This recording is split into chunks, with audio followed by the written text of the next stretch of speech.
होता अगर 1971 का युद्ध न छिड़ता? क्या बांग्लादेश आज भी पाकिस्तान का हिस्सा होता? क्या भारत और पाकिस्तान के रिश्ते बेहतर होते? या कश्मीर के साथ अन्य विवाद भी और उलझ जाते?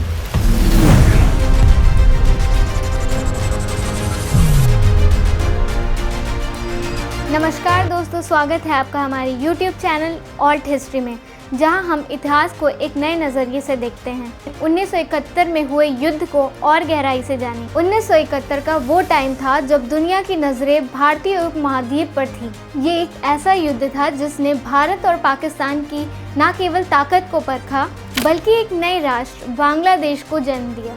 ये कहानी है अन्याय के खिलाफ संघर्ष की, साहस की, बलिदान की और उस स्वतंत्रता की ज्वाला की जिसने दक्षिणी एशिया के नक्शे को पूरी तरीके से बदल के रख दिया। भारत, पाकिस्तान और बांग्लादेश के अलग अलग नज़रिए इस कहानी में आपस में टकराते हैं और यही हमें इतिहास के उस निर्णायक मोड़ पर गहराई से लेके जाती है। 1947 में जब भारत आज़ाद हुआ तो इसका विभाजन दो देशों में हुआ, भारत और पाकिस्तान। पाकिस्तान भी दो हिस्सों में बटा, पश्चिमी पाकिस्तान जो कि है आज का पाकिस्तान, और पूर्वी पाकिस्तान आज का बांग्लादेश, जो जियोग्राफिकली एक दूसरे से हज़ारों किलोमीटर दूर हैं। लेकिन ये दूरी केवल जियोग्राफिकल नहीं है, भाषा, संस्कृति और आर्थिक स्थिति में भी दोनों हिस्सों में गहरी खाई पाई जाती है। भाषाई भेदभाव। पूर्वी पाकिस्तान के बंगाली लोगों को उनकी मातृभाषा बोलने का अधिकार नहीं दिया गया है।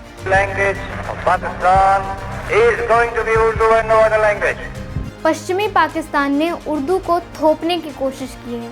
आर्थिक शोषण। पूर्वी पाकिस्तान की कमाई का बड़ा हिस्सा पश्चिम ने ले लिया था, जबकि पूर्व को उपेक्षित रखा गया। राजनीतिक अन्याय। सत्ता में पूर्वी पाकिस्तान को हिस्सेदारी नहीं मिली थी और उनकी आवाज़ को दबाया गया था, और यही कारण पूर्वी पाकिस्तान में अलगाव के कारण बढ़ा रहे थे, और यही असंतोष एक संघर्ष की नींव बन रहा था। 1970 का चुनाव। उम्मीद और विश्वासघात। 1970 का चुनाव ही वो नतीजा था जो उम्मीद से विश्वासघात को दर्शाता है। 1970 में पाकिस्तान के इतिहास में पहली बार आम चुनाव हुए, जो देश के लोकतंत्र के भविष्य के लिए एक महत्वपूर्ण अवसर थे। शेख मुजीबुर रहमान की अवामी लीग ने पूर्वी पाकिस्तान में ज़बरदस्त जीत हासिल की और पूरे पाकिस्तान में सबसे बड़ी पार्टी बनकर उभरी। बंगाली जनता को अब लगने लगा था कि उनको उनके हक मिलेंगे, उनकी भाषा, संस्कृति और उनके अधिकारों को सम्मान मिलेगा।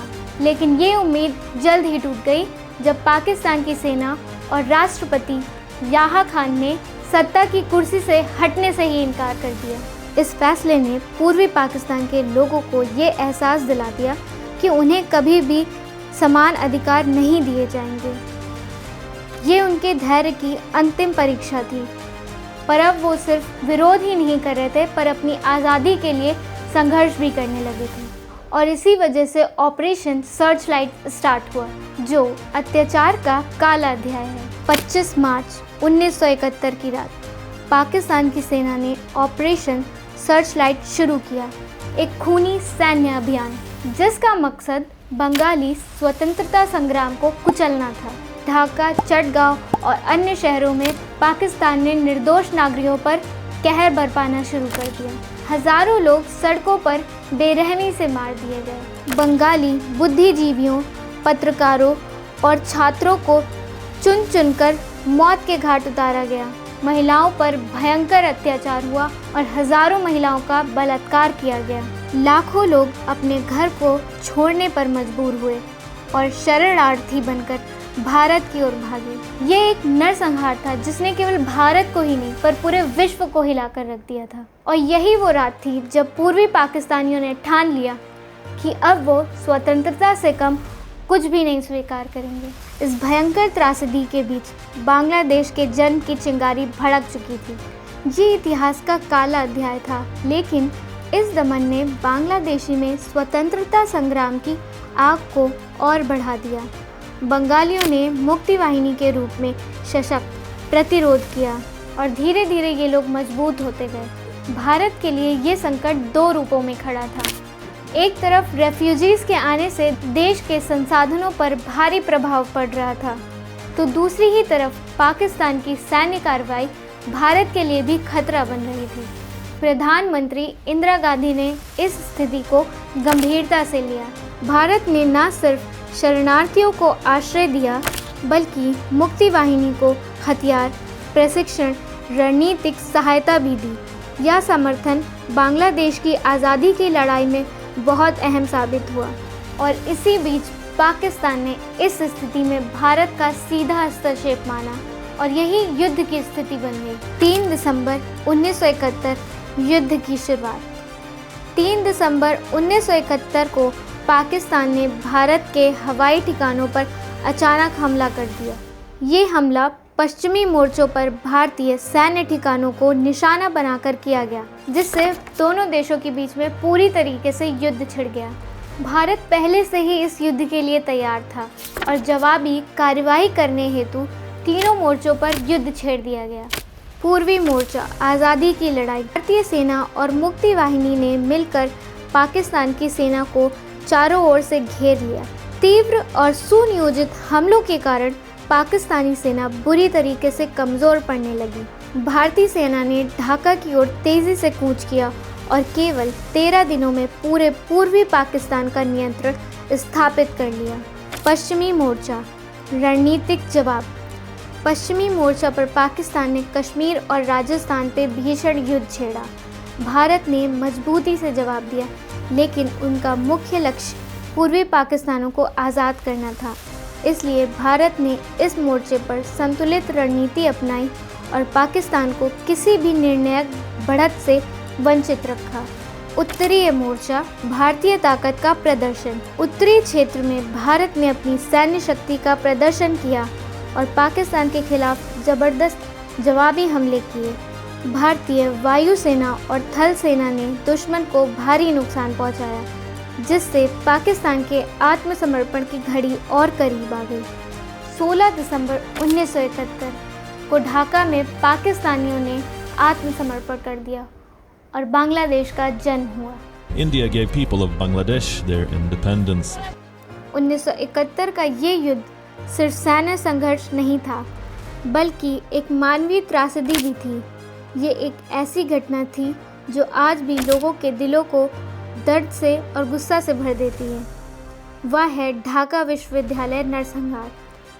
25 मार्च 1971 की रात पाकिस्तानी सेना ने निर्दोष छात्रों और शिक्षकों पर हमला किया। सैकड़ों लोग मारे गए और यही घटना बांग्लादेश की स्वतंत्रता संग्राम में एक महत्वपूर्ण मोड़ बन गई। इस कहानी को सुनकर हमें ये समझना चाहिए कि स्वतंत्रता की कीमत कितनी बड़ी होती है और अन्याय के खिलाफ की लड़ाई कितनी ज़रूरी। मात्र 13 दिनों में ये युद्ध अंत हो गया। 16 दिसंबर 1971 को ढाका में पाकिस्तानी जनरल A.A.K. नियाज़ी ने 93,000 सैनिकों के साथ आत्मसमर्पण किया। ये विश्व इतिहास का सबसे बड़ा सैन्य आत्मसमर्पण था। इसी दिन बांग्लादेश एक स्वतंत्र राष्ट्र बन गया और शेख मुजीबुर रहमान इसके पहले प्रधानमंत्री बने। युद्ध के बाद चुनौतियां और परिवर्तन। 1971 के युद्ध के बाद बांग्लादेश, भारत और पाकिस्तान तीनों देशों को अलग अलग चुनौतियों और परिवर्तनों का सामना करना पड़ा। बांग्लादेश एक नए राष्ट्र के रूप में उभरा, लेकिन उसे युद्ध से तबाह अर्थव्यवस्था, राजनीतिक अस्थिरता और अपनी स्वतंत्र पहचान स्थापित करने जैसी चुनौतियों का सामना करना पड़ा। शेख मुजीबुर रहमान के नेतृत्व से देश ने पुनः निर्माण की दिशा में एक नया कदम बढ़ाया, लेकिन शुरुआती वर्षों में अस्थिरता बनी रही। भारत के लिए यह युद्ध सामरिक और नैतिक जीत थी। इसने दक्षिणी एशिया की भू राजनीति को पूरी तरह से बदल दिया और भारत को एक मजबूत क्षेत्रीय शक्ति के रूप में स्थापित किया। इसके अलावा भारत ने मानवाधिकारों की रक्षा का संदेश दिया और बांग्लादेश की स्वतंत्रता में महत्वपूर्ण भूमिका निभाई। दूसरी ओर पाकिस्तान इस हार को भुला नहीं सका। देश की राजनीतिक अस्थिरता बढ़ती गई, जिससे 1977 में सैन्य तख्ता पलट हुआ और बाद में जुल्फिकार अली भुट्टो को फांसी दे दी गई। इस युद्ध ने दक्षिणी एशिया की सैन्य और कूटनीतिक राजनीतियों को भी बदल दिया, जिससे देश में शक्ति संतुलन पर भी गहरा असर पड़ा। आज बांग्लादेश एक विकासशील देश के रूप में आगे बढ़ रहा है, लेकिन 1971 की ये विरासत उसकी राष्ट्रीय पहचान और आज़ादी की भावना का अहम हिस्सा बन गई। न्याय और स्वतंत्रता की जीत और 1971 का ये युद्ध हमें ये सिखाता है कि अन्याय और अत्याचार ज़्यादा दिन तक नहीं टिकते हैं, और ये एक प्रमाण है। जब लोग आज़ादी, सम्मान और न्याय के लिए एकजुट होते हैं तो जीत उनकी ही होती है। बांग्लादेश का जन्म सिर्फ एक नए देश की कहानी ही नहीं थी, बल्कि ये एक हिम्मत, बलिदान और संघर्ष की जीत है। ये उन लाखों बेगुनाहों की दास्तां है जिन्होंने अत्याचार सहा, अपनों को खोया और घर तक को छोड़ना पड़ा, लेकिन अपने आज़ादी के सपने को मरने नहीं दिया। भारत ने बांग्लादेश के स्वतंत्र संग्राम में न सिर्फ समर्थन दिया, बल्कि लाखों रेफ्यूजीज़ को सहारा भी दिया, उनकी तकलीफ़ को समझा और उन्हें नई उम्मीद दी। दूसरी ओर पाकिस्तान की सरकार ये नहीं समझ पाई कि जब कोई समाज अपने अधिकारों और सम्मान के लिए उठ खड़ा होता है तो उसे कोई ताकत नहीं रोक सकती। 16 दिसंबर 1971 जब पाकिस्तान ने आत्मसमर्पण किया तो ये सिर्फ एक युद्ध की हार नहीं थी, बल्कि एक क्रूर शासन की भी हार थी जिसने लोगों को दबाने की कोशिश की। और यही इतिहास हमें ये याद दिलाता है कि अत्याचार का अंत तय है और आज़ादी की लौ कभी बुझती नहीं। दोस्तों, ये एक अतीत की बात नहीं है, पर एक सीख है कि अगर हम हिम्मत रखें और अन्याय के लिए एकजुट होकर लड़े तो हमें कोई नहीं रोक सकता। तो आइए दोस्तों, इस संदेश को अपनाइए और शांति, समानता और न्याय से भरे भविष्य की ओर आगे बढ़ते हैं। आशा करते हैं आपने इस वीडियो से बहुत कुछ सीखा होगा। अगर आपको ये वीडियो पसंद आई है तो इस वीडियो को लाइक करना बिल्कुल भी मत भूलिएगा और चैनल को सब्सक्राइब कर लीजिएगा और इसे अपने फ्रेंड्स तक शेयर करना बिल्कुल भी ना भूलिएगा। तब तक के लिए स्टे पॉजिटिव, स्टे हेल्दी।